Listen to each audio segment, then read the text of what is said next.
Assalamu alaikum wa rahmatullah. On se retrouve aujourd'hui dans une nouvelle vidéo afin d'aborder une nouvelle erreur fréquente en arabe. Il s'agit de l'écriture de la hamza.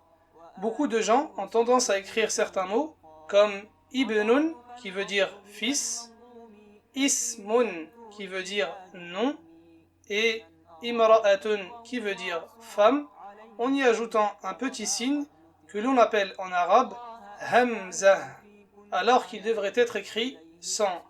Sachez qu'en arabe, il y a deux lettres qui se ressemblent fortement, l'une appelée hamzatul qata',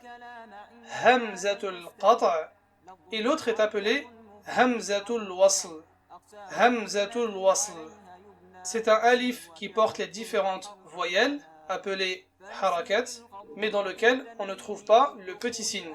L'erreur commise est d'écrire hamzatul wasl à la place de hamzatul qata' et hamzatul qata' à la place de hamzatul wasl. C'est pour cela que nous allons citer certains cas dans lesquels il est obligatoire d'écrire hamzatul wasl.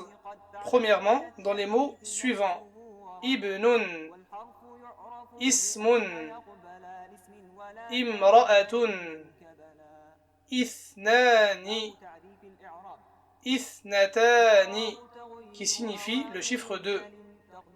Deuxièmement, l'impératif du verbe à trois lettres, appelé en arabe amrul fi'li thulathi, c'est-à-dire que lorsque le verbe au passé est constitué de trois lettres, comme kataba, jalasa, et que l'on veut exprimer l'ordre et le mettre à la forme impératif, la première lettre sera hamzatul wasl.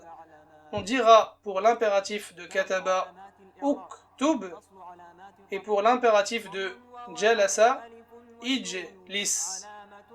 Bien sûr, il y a d'autres cas dans lesquels on doit écrire hamzatul wasl qui sont étudiés dans la science appelée al-imla.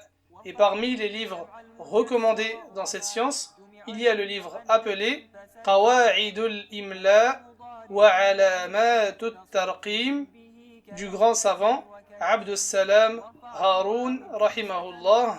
Barakallahu fikum, wallahu a'lam, wa sallallahu ala nabiyyina wa sallam.